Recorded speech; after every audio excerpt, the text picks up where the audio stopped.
నమస్తే V3 news కి స్వాగతం. పేపర్ ముచ్చట కార్యక్రమంలో భాగంగా వివిధ దినపత్రికల్లో వచ్చిన వార్తలను చూసినట్లయితే ప్రధానంగా అన్ని దినపత్రికల్లోనూ శాసనసభ సమావేశాలు 17 నుండి ప్రారంభం అంటూ వార్తను ఇవ్వడం జరిగింది.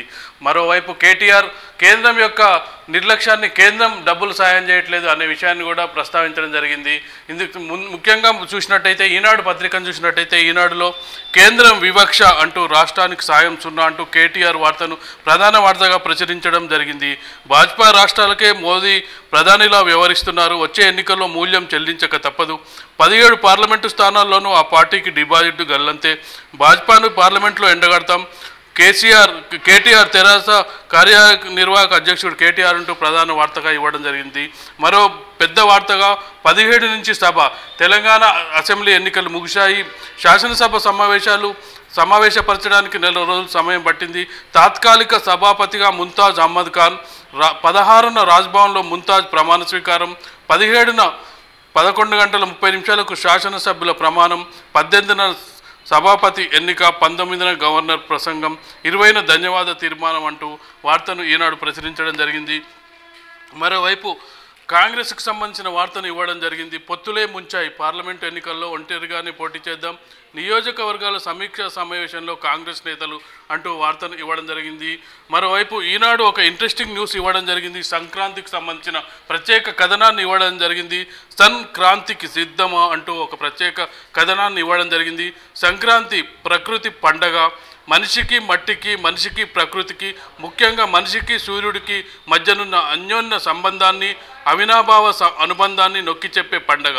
ఈ భూమి మీద ప్రతి జీవికి ప్రత్యక్ష దైవమైన సూర్యుడి మకర ప్రవేశం, రైతన్నలు కష్టించి పండించిన ధాన్యలక్ష్మి గృహప్రవేశం, ఈ 2 శుభాల సంరంభం సంక్రాంతి. అందుకే సంక్రాంతి అనగానే ఒక్కసారిగా మన కళ్ళ ముందు పల్లె తల్లి మొదలవుతుంది.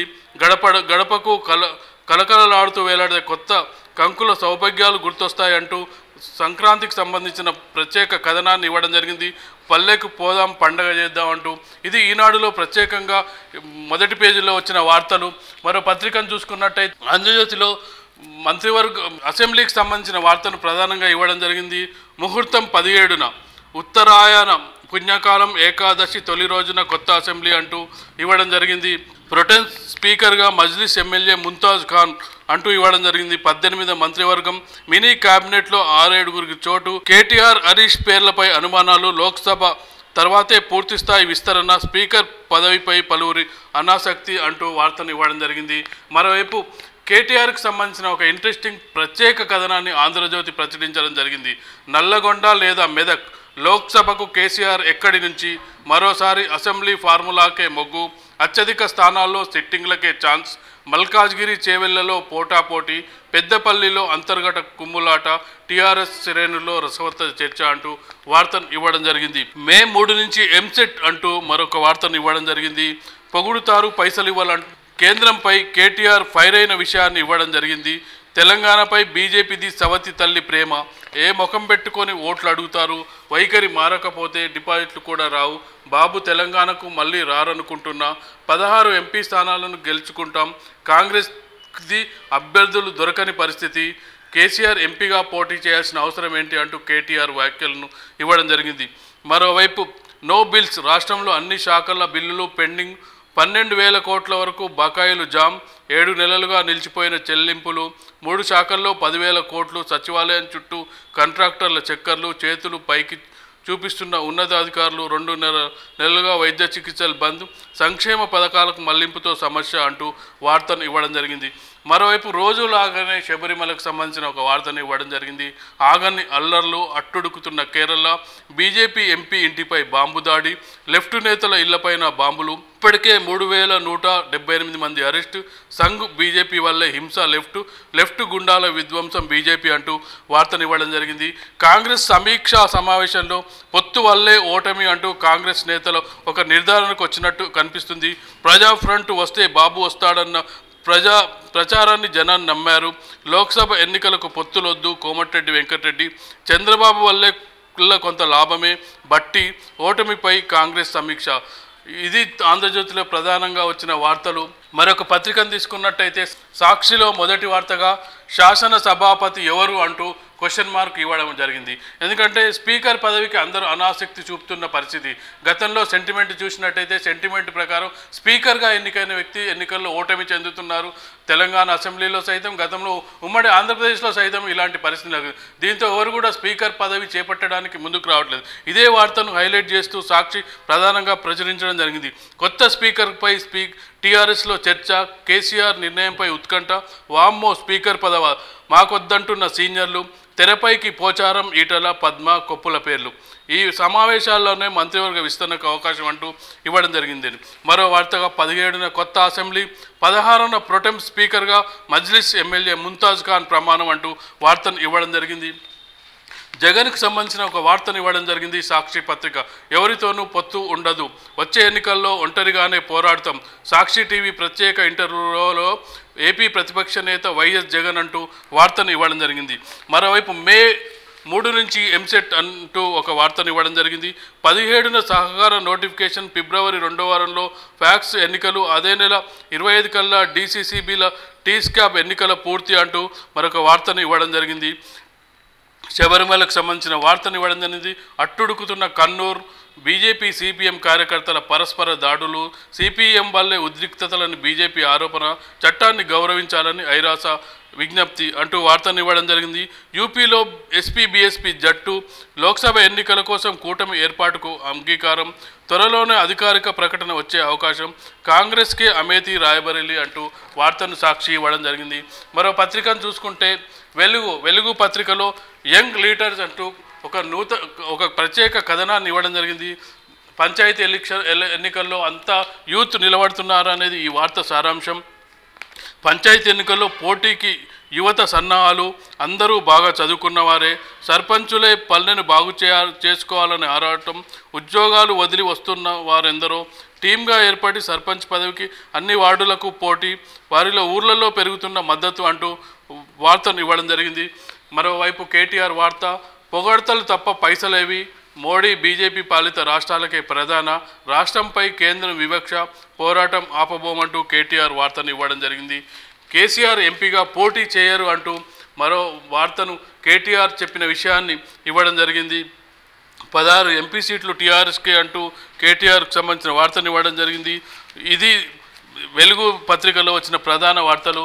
మరొక పత్రికను తీసుకున్నట్టయితే మన తెలంగాణలో టీఆర్ఎస్కు 16, స్వీట్ 16 అంటూ ఒక ప్రత్యేక కథనాన్ని ఇవ్వడం జరిగింది.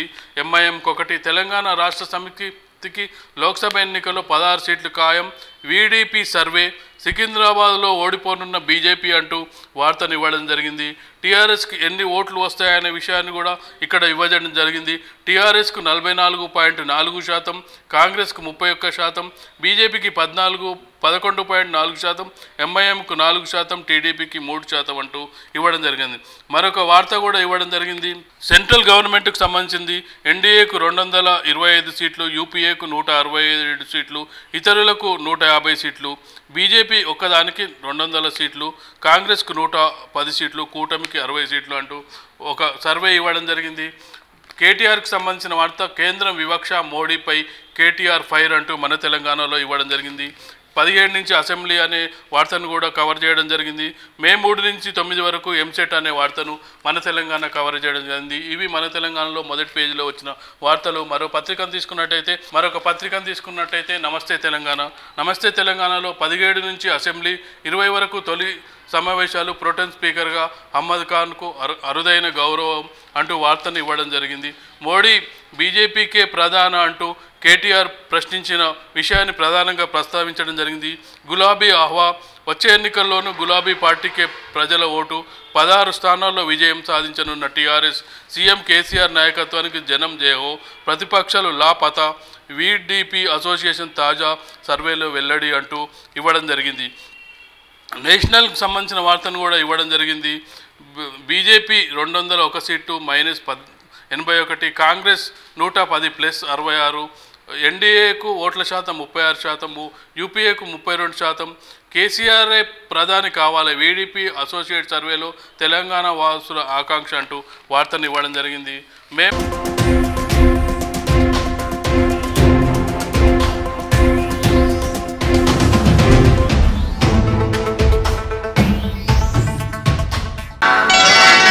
శ్రీరస్తు శుభమస్తు శ్రీరస్తు శుభమస్తు. స్వస్తి శ్రీ చంద్రమాన శ్రీ విళంబీనామ సంవత్సర పుష్యశుద్ధ పాడ్యమి అనగా 6/1/2019 ఆదివారం సాయంత్రం 7 గంటలకు శ్రీ శ్రీనివాస కళ్యాణ మహోత్సవం.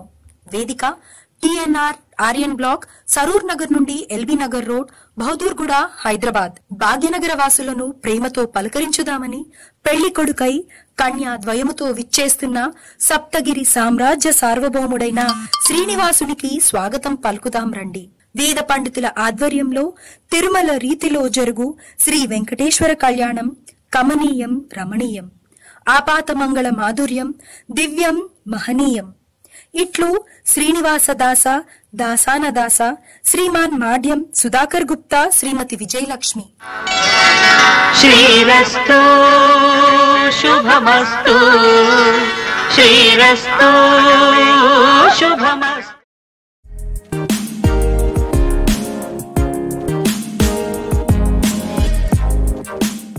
తెలంగాణ, ఆంధ్ర, రాయలసీమ, తమిళనాడు, కర్ణాటక, కేరళ ప్రాంతాలు వేరైనా రుచులు వేరైనా వేదిక ఒక్కటే, మన రుచులు. త్వరలో మన V3 న్యూస్ ఛానల్లో.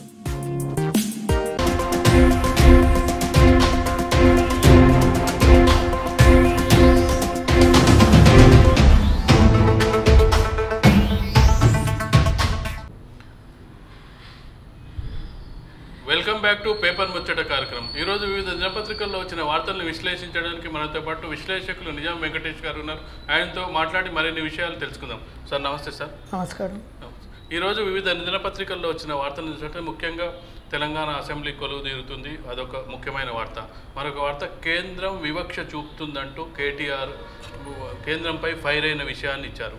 ఇవి రెండు అన్ని కామన్ పత్రికల్లోనూ వచ్చిన వార్తలు. ఒకటి కేటీఆర్ వార్త, వివక్ష చూపుతుంది కేంద్రం అనే వార్త. రెండవది, కొలువు తీరనున్న అసెంబ్లీ 17న కొలువు తీరుతుంది. ప్రొటెం స్పీకర్గా మజ్లిస్ నాయకుడు ఎన్నికయ్యారు. నెక్స్ట్ డే రోజు స్పీకర్ ఎన్నిక జరుగుతుంది. ఇదొక ప్రక్రియ. అయితే ఒక ఇంట్రెస్టింగ్ న్యూస్, వీడీపీ ఒక సర్వే చేసింది. ఆ సర్వే వివరాలు ఏంటంటే టీఆర్ఎస్ 17కు 16 ఎంపీ స్థానాలు వస్తాయని సర్వే చేసింది. దీనిపై మీ విశ్లేషణ ఏంటి? తెలంగాణలో ఇప్పుడున్న ప్రస్తుత రాజకీయ పరిస్థితులలో టీఆర్ఎస్ 16 సీట్లు గెలవడం చాలా తేలిక. ఎందుకంటే ప్రధాన జాతీయ పార్టీలైన కాంగ్రెస్, బీజేపీ టోటల్గా తుడిచిపెట్టుకొని పోయినాయి. అసెంబ్లీ సెగ్మెంట్లలోనే వాళ్ళ ఓటు శాతం లేని వాళ్ళు పార్లమెంట్ సీట్లు గెలవడం చాలా కష్టం. ప్రత్యేకంగా తెలంగాణ గురించి ఆలోచించినట్టయితే ప్రజలు కేసీఆర్ను పూర్తిగా నమ్ముతున్నారు. ఇప్పుడు మిషన్ కాకతీయ కానీ అంటే సుమారు 8 టీఎంసీల నీళ్లు, అంటే 8 టీఎంసీల నీళ్ళు అంటే 80,000 ఎకరాలకు అష్యూర్డ్ వ్యవసాయం వచ్చేసింది. తర్వాత మిషన్ భగీరథ ఆల్మోస్ట్ ప్రతి బల్క్ వాటర్ ప్రతి గ్రామానికి చేరింది.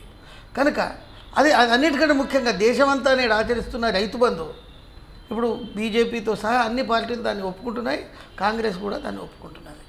మనం చూస్తున్నాం కానీ దీది తర్వాత ఇక్కడ ఒడిశాలో కూడా ఈ రైతు బంధును వాళ్ళు యాక్సెప్ట్ చేసినారు.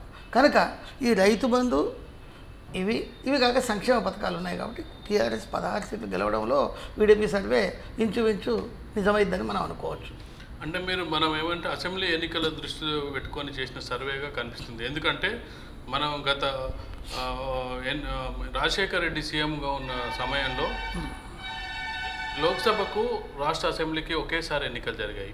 అయితే ఆ టైంలో 33 ఎంపీ స్థానాలు గెలిచిన కాంగ్రెస్ పార్టీ అసెంబ్లీ పరిధిలోకి వచ్చేసరికి కేవలం 153 స్థానాలే వచ్చాయి. అంటే పార్లమెంటు లెక్కన, లోక్సభ లెక్కన తీసుకుంటే 200 పైచీలకు స్థానాలు రాలేదు. అంటే నేషనల్ పర్సెప్షన్ అనేది అక్కడ కనిపించింది.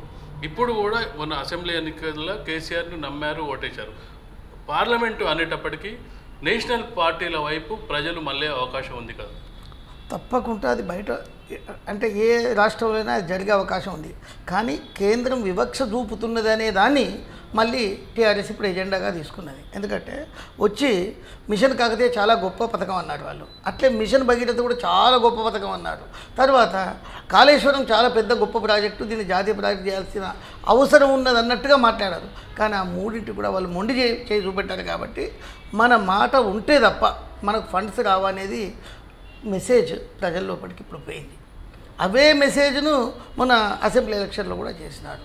ఉదాహరణకు మనకు తమిళనాడులో కూడా ఎన్ని ఎలక్షన్లు జరగనియండి, అయితే ఏఐడిఎంకే వస్తుంది లేకపోతే డిఎంకే వస్తుంది, కానీ కాంగ్రెస్ను జాతీయ పార్టీని కానీ బీజేపీని జాతీయ పార్టీని కానీ తీసుకోలేదు.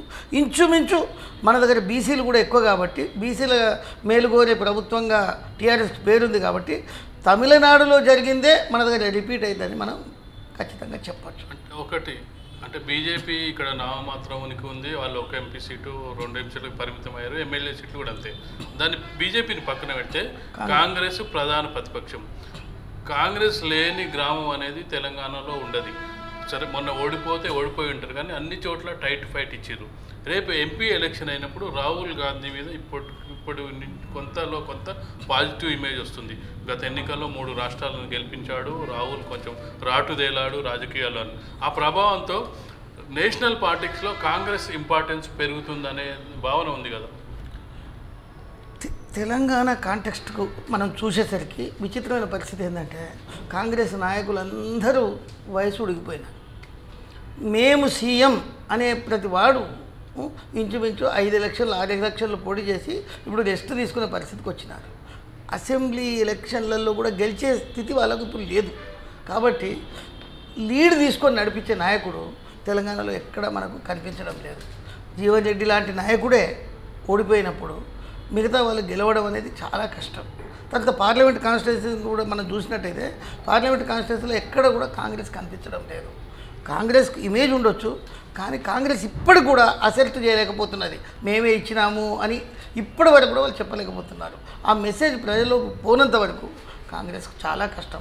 ఎక్కడో రాజగోపాల్ రెడ్డి లాంటి నాయకుడు లేకపోతే ఎక్కడైనా కొండ విశ్వేశ్వరరెడ్డి నాయకుడు కొంత ఇంపాక్ట్ చూపెట్టచ్చు, కానీ మిగతా వాళ్ళు చూపించడం చాలా కష్టం.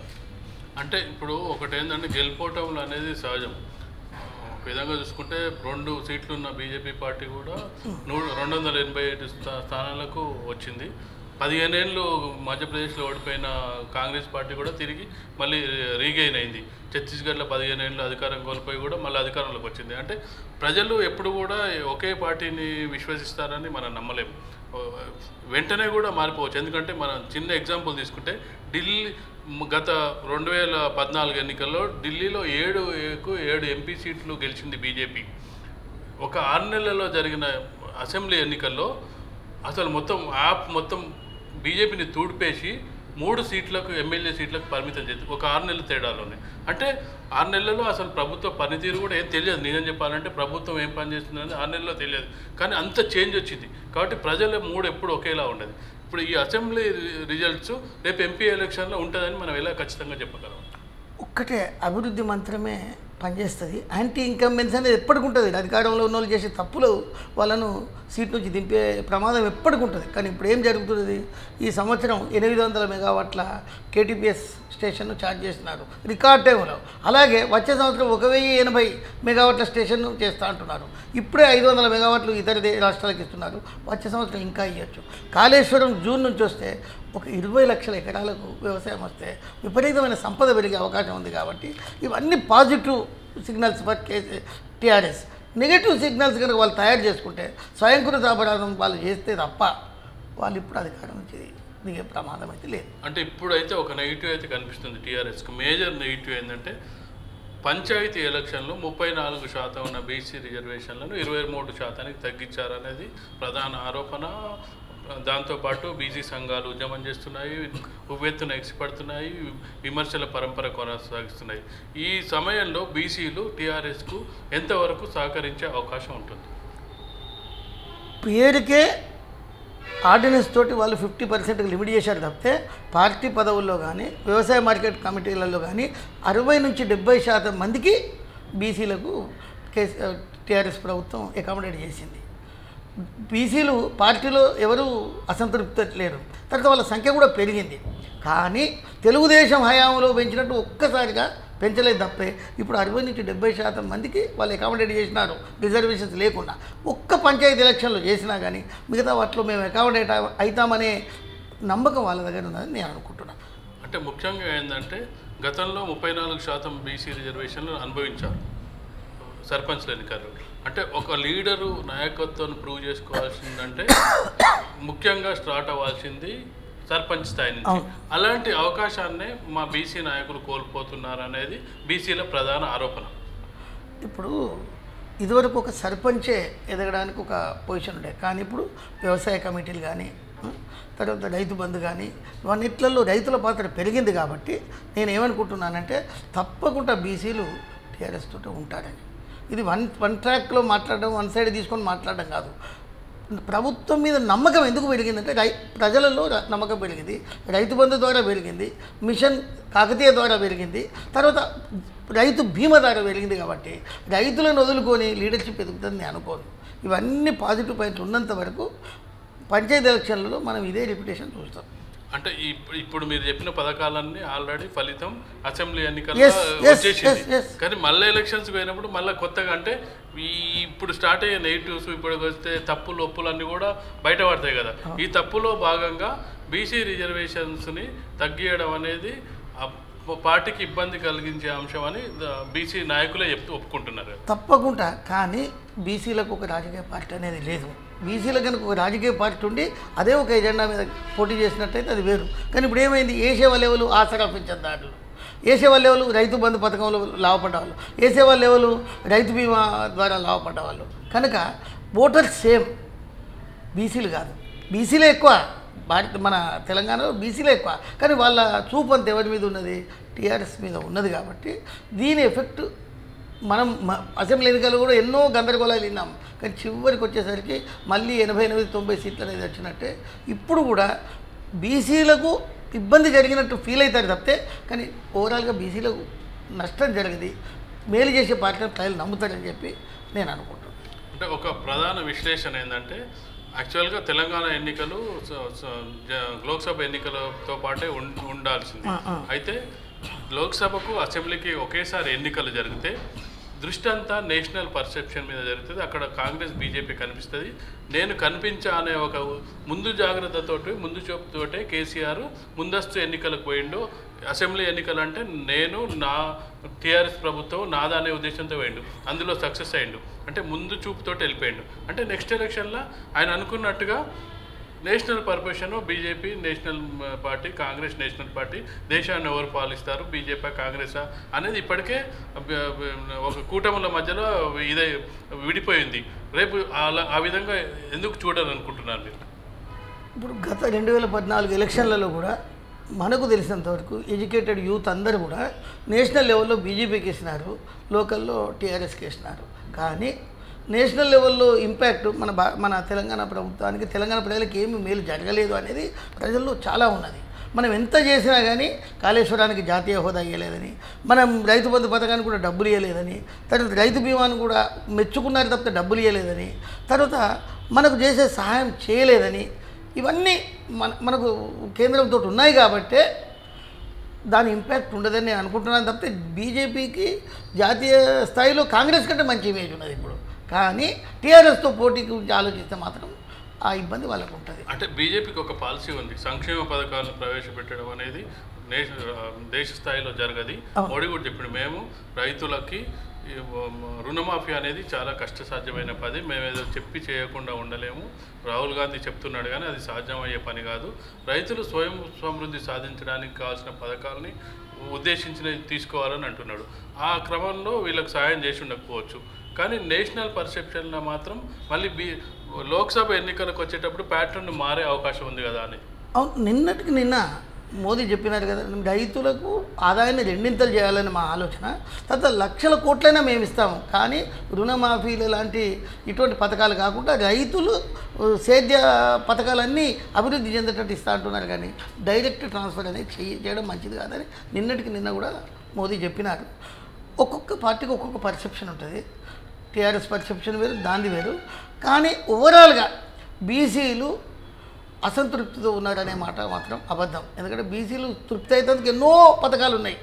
కళ్యాణ లక్ష్మితోటి మొదలు పెట్టుకొని ఏది చూసినా కానీ వాళ్ళకి అన్ని బీసీలకు చెందేటి, పేరుకు బీసీ లేదు కానీ ఎక్కువ మంది బెనిఫిషియరీస్ వాళ్ళే కాబట్టి, తర్వాత 1 ఎకర్ కంటే లోపు ఉన్న రైతులందరూ కూడా వాళ్ళే కాబట్టి బీసీలు ఓవరాల్గా తెలంగాణలో తృప్తితో ఉన్నారు కాబట్టి వాళ్ళు వీళ్ళతో ఉంటారనే. కానీ బీజేపీ ఇన్ఫ్రాస్ట్రక్చర్ డెవలప్ చేసేందుకు రైతులకు మేలు చేస్తే చేయదని కాదు, కానీ పోటీ వచ్చి ఓటు వేయాలన్నప్పుడు ఒకరికే ఇస్తారు కదా, అదే ఒక బ్యాలెన్సింగ్ ఫ్యాక్టర్ ఉంటుంది అనుకుంటున్నాను. సరే, తెలంగాణ పరిస్థితిని చూసుకున్నట్టయితే సరే కొద్ది గొప్ప 1-2 సీట్లు ఏ విధంగా ఉన్నా టీఆర్ఎస్ అయితే లీడింగ్ తీసుకునే పరిస్థితి ప్రస్తుత పరిస్థితిలో కనిపిస్తుంది. 16 అనుకున్నట్టు రాకపోయినా 1-2 తగ్గిన ఎంతైనా వాళ్ళకైతే లీడ్ స్థాయి ఉంది. అయితే వీడీపీ నేషనల్కి సంబంధించిన సర్వే కూడా చేసింది. ఇప్పటికీ అతిపెద్ద పార్టీగా బీజేపీ నిలుస్తుంది. ఎన్డీఏకు దగ్గర 250-240 సీట్ల వరకు వస్తాయి. అంటే మ్యాజిక్ ఫిగర్స్ కావాల్సినవి ఒక 30-40 సీట్లు వస్తాయని సర్వే వివరాలు తెలిపింది. దాంతోపాటు మోడీకి ఇంకా క్రేజ్ తగ్గలేదు. మోడీకి కూడా 40% ఓటర్లు మోడీ వైపే మొగ్గు చూపుతున్నారని తెలిపింది. అంటే ఇప్పటి పరిస్థితిలో గత ఎన్నికల్లో 3 అసెంబ్లీ ఎన్నికల్లో ఓడిపోయినప్పటికీ బీజేపీ స్టిల్ సరే పవర్లోకి వచ్చే అంత కాకపోయినా సింగిల్ లార్జెస్ట్ పార్టీ, ఎన్డీఏ సింగిల్గా గెలిచే అవకాశం. దీనిపై మీరు ఎలా విశ్లేషిస్తారు? డెఫినెట్గా బీజేపీ సింగిల్ లార్జెస్ట్ పార్టీ వచ్చే అవకాశం ఉంది, ఎందుకంటే నేషనల్ లెవెల్ ప్రెజెన్స్ ఉంది కాబట్టి. కానీ సింగిల్ లార్జెస్ట్ పార్టీగా వచ్చి కూడా కర్ణాటకలో ప్రభుత్వం ఏర్పాటు చేయలేని స్థితిలోకి బీజేపీ నెట్టబడింది. అక్కడ కూడా ఏమైందంటే ఇప్పుడు మనం చూస్తూనే ఉన్నాం, ఇప్పటిదాకా ఎటు పక్కన ఉంటుంది దీది, ఎటు పక్కన ఉంటాడు ఒడిశా చీఫ్ మినిస్టర్ అన్నారు. ఇప్పుడు అలాగే ఎస్పీ బీఎస్పీ ఎట్లుంటుంది అన్నారు. మన కళ్ళ ముందు ఇప్పుడు ఎస్పీ బీఎస్పీ చెరిసగం స్థానాలకు పోటీ చేస్తున్నాయి. దీది పోటీ చేస్తున్నది, ఇక్కడ జగన్ పోటీ చేస్తున్నాడు, అక్కడ ఒడిశాలో చేస్తున్నాడు. ఇవన్నీ లెక్కేసుకుంటే మనం గత చర్చలో పాల్గొన్నప్పుడు మాట్లాడినట్టు 100 నుంచి 120 స్థానాలు ప్రాంతీయ పార్టీలు గెలుచుకునే అవకాశం ఉంది. కాబట్టి ప్రాంతీయ పార్టీలు డెసిసివ్ ఫ్యాక్టర్ అవుతాయి. దాని పేరు మనం ఫెడరల్ ఫ్రంట్ అనొచ్చు, లేకపోతే కూటమి అనొచ్చు, లేకపోతే ప్రాంతీయ పార్టీల ఒక సమాఖ్య అనొచ్చు. ప్రాంతీయ పార్టీల సమాఖ్య తప్పకుండా ఈసారి ప్రభుత్వం ఏర్పాటు చేయడంలో ప్రధాన పాత్ర నిర్వహిస్తాం మనం చెప్పేటట్టుగా సూచనలు కనిపిస్తున్నాయి నిన్నటి వరకు. అంటే అదే మనకు ముఖ్యంగా కనిపిస్తుంది అంటే బీజేపీ గ్రాఫ్ పడిపోతుందనే దేశవ్యాప్తంగా తెలుస్తుంది. అంటే ఆ పడిపోతున్న గ్రాఫ్ని కాంగ్రెస్ క్యాచ్ చేయలేకపోతుంది. ఎందుకంటే మనం ప్రధానంగా చూసినట్టయితే పెద్ద రాష్ట్రాల్లో కాంగ్రెస్ లేదు. యూపీ తీసుకుంటే అక్కడ 2 సీట్లకే పరిమితం. బీహార్ తీసుకుంటే ఎవరితోటో పెత్తు పెట్టుకోవాలి. పశ్చిమ బెంగాల్ తీసుకుంటే మమతా బెనర్జీ డామినేషన్. తమిళనాడు చూసుకుంటే లేదు. వాళ్ళకున్న స్టేట్లలో బీజేపీతో స్ట్రైట్ ఫైట్ ఉన్న మొన్న గెలిచిన 3 రాష్ట్రాలు అంటే మధ్యప్రదేశ్, ఛత్తీస్గఢ్, రాజస్థాన్. గత ఎన్నికల్లో వాళ్ళకు తక్కువ సీట్లు వచ్చింది. ఈసారి ఒకవేళ వాళ్ళు కూడా బీజేపీ కూడా చాలా టైట్ ఫైట్ ఇచ్చింది. 67 సీట్లకు సగం వచ్చిన 30 సీట్లు. ఇప్పుడున్న 50 సీట్లకు 30 సీట్లు ఆడైనా 80 అవుతాయి. 80 అక్కడిక్కడ ఇంకొక వచ్చిన 100 దాటే పరిస్థితి కాంగ్రెస్కు కనిపించట్లేదు. ఒకవేళ ఈ బీజేపీ యూపీలో 50 సీట్లు తగ్గినా, ఇక్కడ 30 సీట్లు తగ్గినా 80 సీట్లలో మళ్ళీ ఒరిస్సా, బెంగాల్ ఇక్కడిక్కడ కొంత కవర్ చేసే పరిస్థితి ఉంది. ఆ పరిస్థితి కూడా కాంగ్రెస్కి లేదు. ఇలాంటి పరిస్థితుల్లో కాంగ్రెస్ కూటమిగా వెళ్ళి అధికారాన్ని హస్తగతం చేసుకుంటుందని ఎలా మనం భావించవచ్చు? కాంగ్రెస్ కూటమి కడతామంటే కట్టడానికి ఏ పార్టీ సిద్ధంగా లేదు. అది ఒక ఆశ్చర్యకరమైన పరిస్థితి. నేను కూటమి కడతానంటే కూటమి కట్టడానికి పార్టీలు లేవు, కూటమి కట్టడానికి ప్రాంతాలు లేవు, కూటమి కట్టి విజయం సాధిస్తుందనే నమ్మకంకు ఒక్క ఎలక్షన్ కూడా లేదు. ఈవెన్ కర్ణాటక ఎలక్షన్ కూడా ఎలక్షన్ కిందకి రాదని, అదేదో చిన్న పార్టీకి అధికారం ఇచ్చి తమ పక్కకున్నట్టే తప్పితే అధికారం చేపట్టినట్టు కాదు. కనుక దక్షిణాదిలో కాంగ్రెస్ లేదు. పైన కూడా పెద్ద రాష్ట్రాలు బీహార్లో కానీ, యూపీలో కానీ, ఒరిస్సాలో కానీ, తెలంగాణలో కానీ, ఈవెన్ ఆంధ్రప్రదేశ్లో కూడా లేదు. కనుక కాంగ్రెస్ అధికారంలోకి రావడం అసలు ఛాన్సెస్ లేవు. బీజేపీ ప్రాంతీయ పార్టీలతో ఒక అండర్స్టాండింగ్ కనుక వచ్చినట్టయితే గెలిచిన తర్వాత అది అధికారం చేపడుతుంది. కానీ ప్రాంతీయ పార్టీల అంటే వాళ్ళ మాటకు మాత్రం విలువ ఉంటుంది. అప్పుడు మనం తెలంగాణ కూడా మంచి భవిష్యత్తును ఊహించవచ్చు. కీలకంగా ప్రాంతీయ పార్టీలు వివరించే అవకాశం ఉంది. వీళ్ళ మద్దతుతోటే అవసరమైతే జగన్ లేకపోతే కేసీఆర్, ఒరిస్సా ముఖ్యమంత్రి మమతా బెనర్జీ వీళ్ళు కీలకంగా వివరించి చూస్తే ఎన్డీఏ వైపే ఎక్కువ మొగ్గు చూపుతున్నట్టుగా మనకు కనిపిస్తుంది. Thank you sir Nizam Venkatesh గారు ఈరోజు V3 స్టూడియోకి వచ్చి విలువైన సమాచారాన్ని ఇచ్చినందుకు. ఇది ఈరోజు పేపర్ ముచ్చట కార్యక్రమం. తిరిగి రేపటి కార్యక్రమంలో కలుసుకుందాం. అంతవరకు సెలవు, నమస్కారం.